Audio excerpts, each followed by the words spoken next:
pick up the pencil. You're about to listen to the Savvy Radio Show. Learn from real-life real estate investors, experience revealed with the Savvy Landlord as your host. What's going on, Savvy investors? This is Steve Van Kalmberg, the Savvy Landlord, and today we're going to talk about systems. That's right, systems. I am an advocate, whatever you want to think about, in love with systems. I believe systems create freedom. But before we dive into that, I've been doing a few episodes and information, and I just always try to remind people. And one of my key things is remember where you came from. Okay, that's always important. I remember I was homeless for a while there in college. I was going to go into the military, and then that kind of fell through. And I was living on this dude's couch, and it's just crazy where I am today. So you got to remember where you came from, and then you got to remember what is your why. And that's another thing that I think is important is what's your why. And so why are we landlords?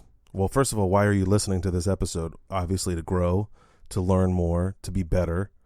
But you got to remember, why are we landlords? So here's a quick thing of why we are landlords. To make money, to build wealth, to shelter money, tax benefits, leverage, depreciation, appreciation. So ask yourself, what's your why? Why are you wanting to be a landlord? Why are you a landlord? And don't ever lose perspective of why. All right, here we go. Let's dive right into business systems. First of all, business systems in general, saves time. You can call a system a routine. It saves time, takes out the guesswork. It gives you freedom. And that's the main thing I love. It's freedom. Like, I don't have to think about it. It's seamless transition, meaning I can step out of the business and I have a system in place and I can hand it off to someone else.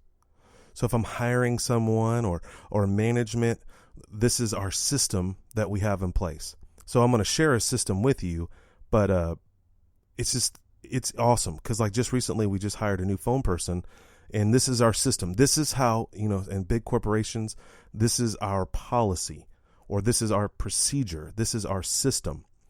And another benefit is you're consistent in all that you do. The great thing is why systems work, and if you haven't had an opportunity to read The E-Myth by Michael Gerber, you need to do it. It's a classic.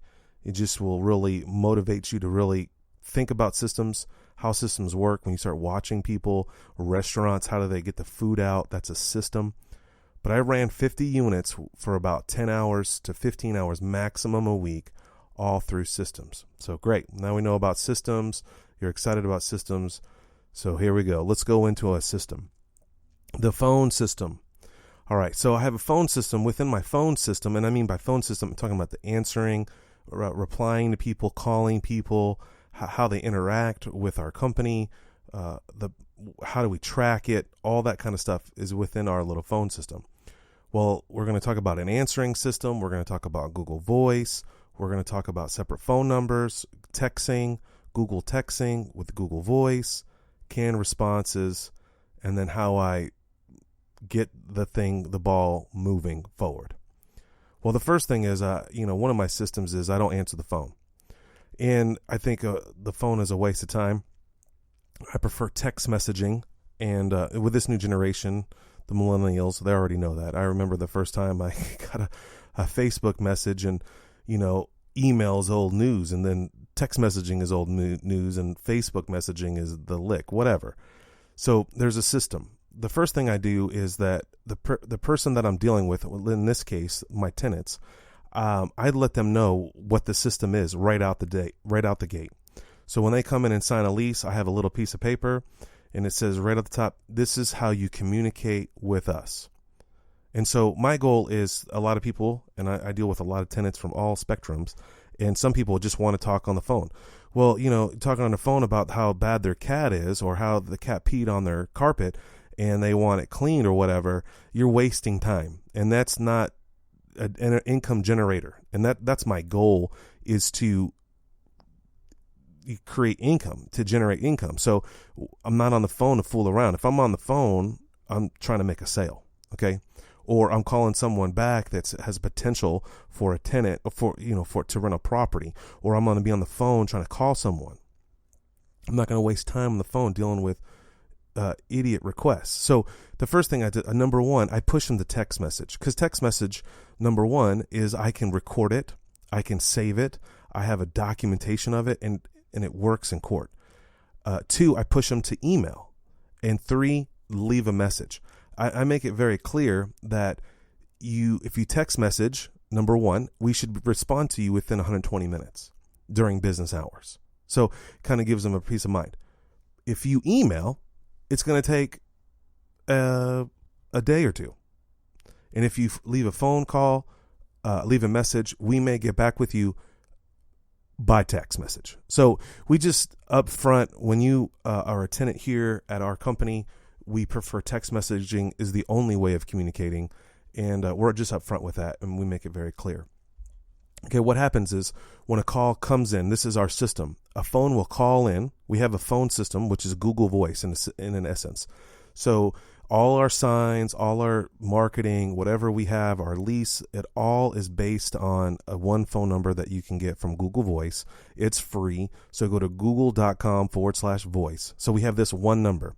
Well, with this one number, we have the control, the power to forward it, to have the phone ring at any time, or have it automatically go to voicemail. So the great thing that we do is we prefer not to answer the phone, but when we do, we'll respond back with something quickly, with a text message, what do I do? I call this 3-step slap. Text message, I don't know what I forgot. Anyway, let's get back to it. So here's our phone system.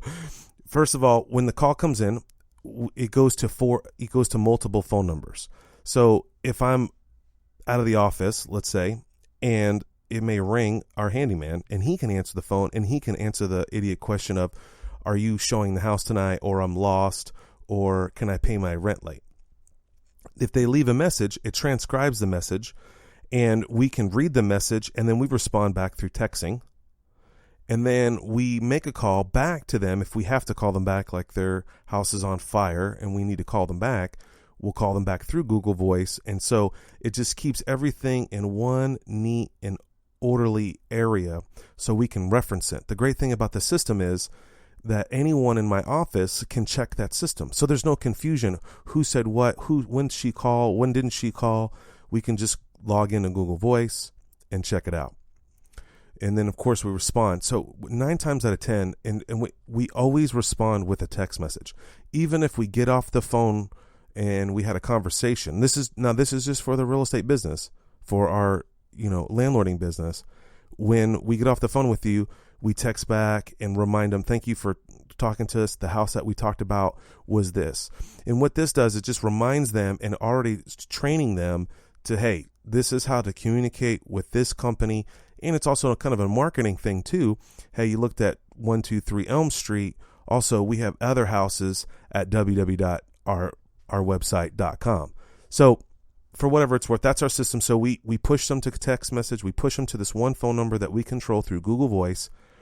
And then also, if they do leave a message, we have records. So if they call up and they're all juiced up or out of control about some reason why we're evicting them, we have it on recording, and we can download that and use that for multiple reasons.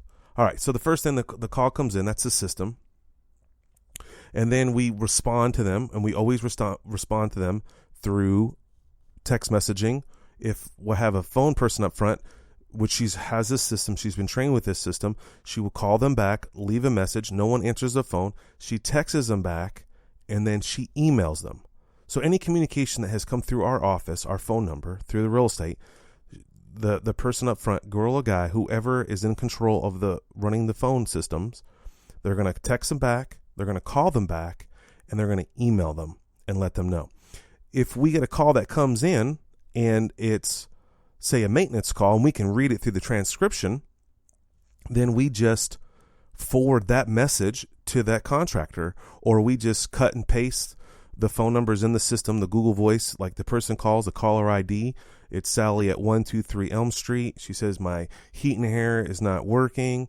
We'll reply back, maybe say, what's wrong with the heat and air? We'll try to diagnose it as best as we can. But if we can't figure it out, we just cut the number and paste it to our contractor, and that's it. So that's how I'm able to run so many units with little time or effort. I just cut and paste from the screen, never communicated with the tenant. They called in, they may have left a message. It may be a transcription. I grab it, and then I move it on to forward it on to someone else. The great thing is it's freedom. I have freedom. I don't have to think about it. It's all at one place. I can pass it on to the new phone person that we just hired recently. She's already running the deal. And it's just a system that I did one time. I wrote this system a long time ago, and now it runs itself. All right. So that's the lesson today is systems. And today's lesson is on phone systems. Now, I'm going to kind of break it down how to create a system so you can be empowered and create your own systems. If you don't know this, but you have a system for just putting on your pants. Which leg do you put on first or through your pants? Is it your left or your right? That is a system. All right, so how do you create a system?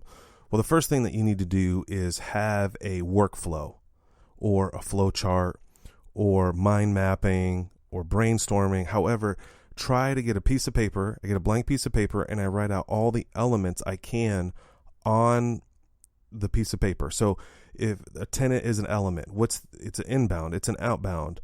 I kind of go over Google Voice. What is Google Voice?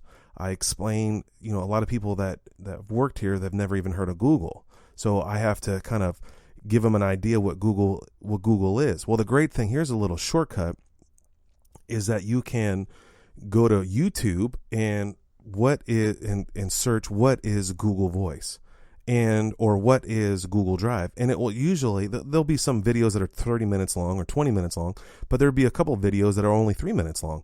And so I watch that video and I'm like, that's a great video. And that tells exactly what I'm trying to do. I cut and paste that link. And then I have the new staff member, when she comes in or I have them watch that video. So anyway, back to the thing. So you write out all the thoughts I can, everything. What is my goal? What's the tasks that I'm trying to get done? Everything I can think of, I write on this piece of paper. Then I start kind of going through it in my mind. I kind of do a sequence of it. Well, first you got to log in. Well, what's logging in? Now, hopefully the person that's working for you or even yourself, you got to log in. And so every time I create a new product or a new situation or a new business, I have a system in place. So just like the podcast, when I started doing podcasts, a couple months ago, I had to kind of go through all these hula hoops. I had to figure out how to operate the recording device, and then how does it get into the computer? Well, then I already have a system already written. Well, several reasons why is a friend calls me up and says, man, your podcast is great. I want to do the same thing. Well, this is how you do it. It's, or if this happens to me, I have so much going on that I may go on a vacation for a week or two and I come back and I can't remember what's the next step. How do I got to upload it to SoundCloud. SoundCloud is not on my radar, but if I look at my system, my sequence of orders, okay, I upload it to this place, then I upload it to YouTube. And then I got to do SoundCloud because SoundCloud doesn't do pre-scheduled stuff. You have to upload it live. So anyway, so you get an order of sequence. You can get screenshots. You can get creative. Now, this is labor intensive. This is not easy. And this is why if it was easy, everyone would do it. But to be successful, you got to do the things that you don't want to do. I don't want to sit down for 2 hours and write out in my mind something stupid like, okay, how do you log into Google? But it's worth it because it gives you freedom. Every time I don't want to do it, it's a nightmare. I'd have my mom sit next to me and I would go over it and over it and over it. So like I'm creating a system right now on how to make videos of vacant houses because we're trying to rent these houses out as fast as possible. And I've realized through the years that video speaks volumes. These millennials, these young people, they don't take pictures. They want videos. They just want to click a button and sit back and let everything work for them. They don't want to drive in their car. They don't want to, ask questions. They just want to see a video, and if they'll make a decision off a video. It's fascinating. Well, I really don't want to drive to a property, whip out a camera. And so I'm like, can I hire some teenage kid to do this who needs a job, who'd love to make some money? Yes, there's tons of kids out there, but I'm very specific on what I want. I want these specific shots. So I'm creating in Google Drive, a system, a document that says, one, you have to take at least 20 photos. So when you walk into the property, open the door, leave the door open. Now turn up all the lights on. Now, if you're a realtor, you know this already, right? When you show a property, you turn all the lights on, obviously. But for a young 15-year-old kid that's, a tech wizard, he doesn't know, he's never shown a house before. He probably has never even been in a vacant house before. So you got to go through the scenario steps. Now you're going to forget it. And you're going to forget stuff. So you have to grind it down and go back and back and back. And then you can do the ultimate. The ultimate is the idiot test. You print it out and you hand it to someone else. And if you can't find someone else, pay them. Say, go through this training manual, however you want to call it, this system, and tell me what you think. And you get great feedback, and then you're done. That's it. You do it once, and you created a system. So, I don't want to, I'm doing about 3 or 4 or 5 videos. My goal is to do 10 videos, write it out, I'm done, and then I'm going to go hire someone to do the videos. And the crazy thing is, when I go hire someone, I have a system on hiring people. I post an ad on Craigslist, and this is the next thing. So hopefully you get from this message that you're just juiced up, so excited that the savvy landlord was like, oh, this is it. This is why I'm not doing well. This is why, because I keep repeating myself. I keep wasting time. What really hit me hard was Robert Kiyosaki said, I wrote the book once, and it just continues to sell forever. I wrote the book once, and it continues to sell forever. I wrote the system once. It's tough. It's not easy. You're not going to like it. And, but you got to push through, and you got to know in the back of your mind, what's my why? Why am I doing this? So I can create freedom for myself, so I can do the things that I want to do. If you like this episode and it impacted your life, shoot me an email. Let me know, because I would love to cover more systems, give you more examples, and help you as best as I can to grow your business so you can give more and help more people. Anyway, if you're down, you can email me. It's info@thesavvylandlordbook.com. That's info@thesavvylandlordbook.com. You can also text 5454, the number 545454, and the word ASK, and I'll shoot you back. Anyway, hopefully you had a great time listening to this episode. Spread the word, share this, and the number one thing you should do is always be thinking about conspiring, thinking, meditating on buying assets. Have a great day. Talk to you soon. Thanks for listening to the Savvy Radio Show. Glide online and listen to our other motivating episodes at SavvyRadioShow.com. Connect on Twitter @LandlordBook and always be buying assets.